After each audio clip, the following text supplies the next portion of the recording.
Mga kabida, isang magandang oras sa lahat at welcome po sa aking channel. Pag-usapan po natin itong very surprising po na hindi ho pagsipot mga kabida ng karamihan ho ng mga miyembro po ng Alyansa para sa Bagong Pilipinas.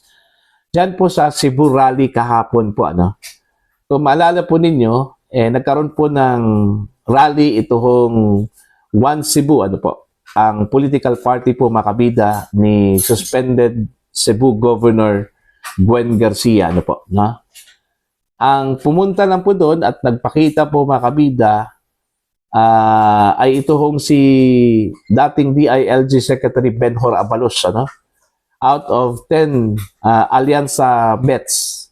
Si Abalos lang po ang sumipot doon at nagpakita po mga kabida kasama ho itong si Pangulong Ferdinand Bongbong Marcos. Kaya ang dami hong mga tanong, bakit hindi ho nagpakita, bakit no show mga kabida, itong karamihan ho ng mga miyembro po ng Alyansa para sa Bagong Pilipinas. Cebu po yan, Huwag ho nating maliitin yan. Cebu yan. Vote-rich country yan, Vote-rich region, mga kabida, ang Cebu. Okay? So, dapat magkukumahog yung mga kandidato dyan, na pumunta dyan sa Cebu. Kasi napakalaking voting population ng Cebu, Mantakin nyo, nasa 2.3 something million, Yung voting population po dyan. At alam naman po ng mga taga-alyansa mga kabida na ang Cebu ay maliwanag po na Duterte country po yan. Okay? Dapat mas magpursigi ho sila, na liligawan yung mga tao dyan sa Cebu. Okay? So, yun yung mga tanong. Bakit wala po? Bakit si Abalos lang po nandun, At mantakin nyo kasama ang Pangulo, Okay? Supposedly, andyan po sila lahat, Kasi andyan po ang Pangulo, Okay? Pero ito, babasahin ko lang po. Itong pahayag po mga kabida ni Toby Chanco, ang campaign manager po mga kabida ng Alyansa para sa Bagong Pilipinas. Ito yung kanyang sagot doon sa mga tanong kung bakit po hindi ho nagpakita itong mga miyembro po ng Alyansa para sa Bagong Pilipinas sa Cebu Rally kahapon po, mga kabida. Ito po. Senatorial candidate Benhur Abalos was the lone Alyansa bet who made it to the One Cebu Rally in Dumahog, Cebu, headlined by Marcos. Alyansa para sa Bagong Pilipinas campaign manager Toby Chanco cited scheduling conflicts for the absence of the majority of the 11-man slate. Actually, 10 lang ito, Kasi nawala na po itong si Camille Villar po mga kabida, Okay. Receive the invitation for all 11 noontime of Saturday, May 3. Most had prior commitments already, Chanco told ABS-CBN. So, conflict of schedule. Okay. Granting. Conflict of schedule, Alright. Cebu po yan. Again, Cebu po yan, mga kabida. Vote-rich region po yan. Okay? At kasama ho ang Pangulo dyan. Dapat, kung meron man silang prior commitments, pwede sanang i-cancel yon. At priority yung Cebu, mga kabida. Alam po nila na medyo mababa yung kanila pong standing dyan sa Cebu, province. Okay? So, dapat priority nila sana yung Cebu. Anyway, once in a lifetime chance lang po yan, mga kabida, na makakasama po nila ang Pangulo at yung buong slate po ng One Cebu, Okay? Sa isang stage, mga kabida. Pero na-miss po nila yung chance, Hindi ho nila binigyan po ng importansya yung chance na may parating po nila mga kabida yung kanila pong mensahe doon po sa mga Cebuanos, Okay? Now, ano kaya ang rason maliban ho dito sa conflict of schedule? Dami ho kasing mga lumalabas na rumors. Ito, hindi ho balita ito rumors lang po ito. May mga lumalabas kasi na mga rumors, hindi po balita ito ha, na ilan po sa mga alyansa bets mga kabida ang nagsabi daw na mas maigi daw na magkanya-kanya lang po daw sila sa pangangampanya kaysa magsama-sama po Okay? Lalong-lalo na po pagkasama daw ang pangulo. Okay?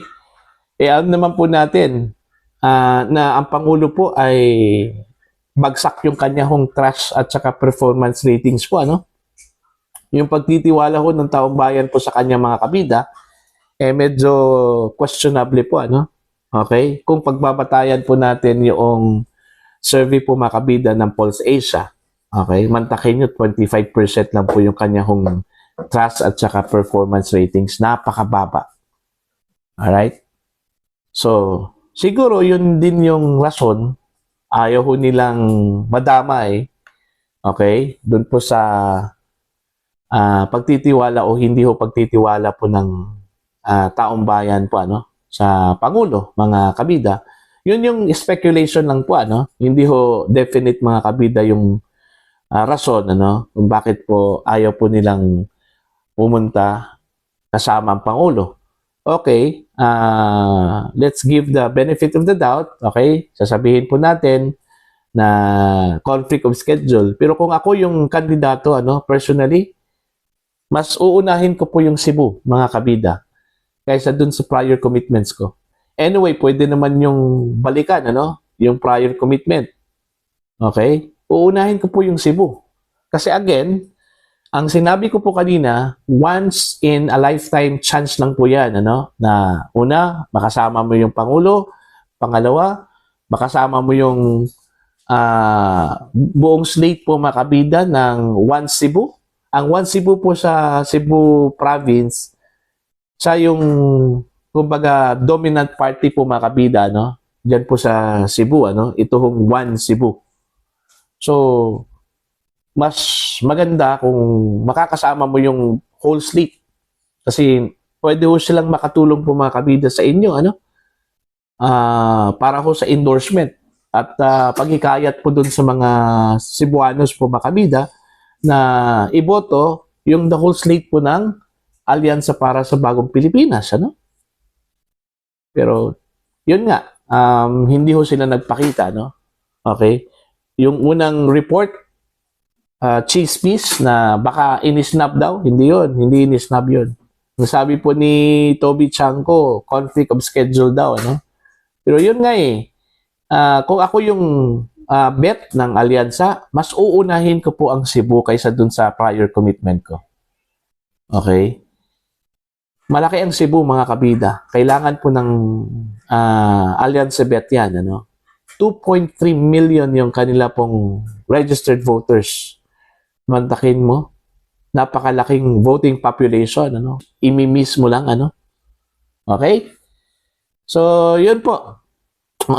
Kung pagpapadayan po natin yung chismis na mas mainam na kanya-kanya na lang daw na diskarte yung mga miyembro po ng alyansa, malinaw po na ayaw ho nilang magsama-sama. Mas kampante po siguro sila mga kabida na sila lang mismo yung lumalakad kanya-kanya kaysa buong slate kasama ang Pangulo. Okay?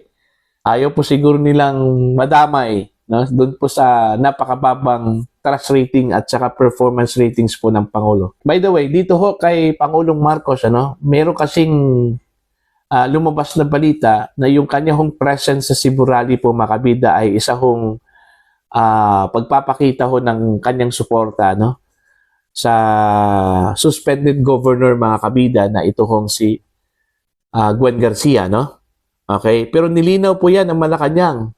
Okay?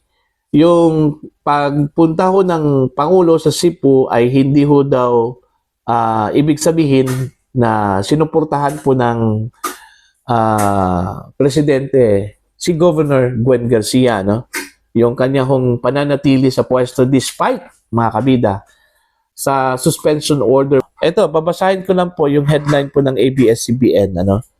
Marcos attendance at Cebu Rally, not a show of support for Governor Garcia's defiance of Suspension Palace. Ayan. So, hindi ho daw pagpapakita ng suporta, no? Yung attendance po ng Pangulo, mga kabida, kay Governor Gwen, yung kanya hong pagpunta po sa Cebu, ano? Yung defiance po ni Governor Gwen Garcia doon po sa suspension order po ng ombudsman po sa kanya, no? Kung maalala po ninyo mga kabida, nagpa-press con ito hong si Governor Garcia at sinabi po niya na hindi ho siya aalis sa kanya hong pwesto until masagot yung kanya hong legal questions, mga kabida, patungkol ho sa suspension order po ng ombudsman sa kanya. So, dyan pa lang, may defiance na po, ano, doon po sa order po ng ombudsman, ano. In fact, mismo yung kanya hong kapatid na si John Pablo Garcia, no? Congressman Garcia, may advice po sa kanyang kapatid na si Governor Garcia na tumalima doon po sa order po ng ombudsman. Pero ayaw ho ni Governor Gwen, mga kabida. Kaya siguro, yun yung rason kung bakit ayaw po siyang suportahan ng Malacanang, ng Pangulo, pagdating ho dyan sa defiance po niya, no? Sa suspension order po, mga kabida, ng ombudsman sa kanya. So, yun na po, ano? Para po sa inyo, ano pong tingin po ninyo dito ho sa hindi ho pagpapakita, no show po, mga kabida, ng mga miyembro po ng Alyansa para sa Bagong Pilipinas, except kay Benhur Abalos, ano? Sa Cebu Rally, kasama po ang Pangulong Ferdinand Bongbong Marcos. Please comment down sa mga hindi pa po subscriber sa akin channel. Please subscribe. Just click the subscribe button, click the notification bell, click all para updated pa kayo sa aking mga uploads. Maraming salamat po sa inyong lahat, mga kabida.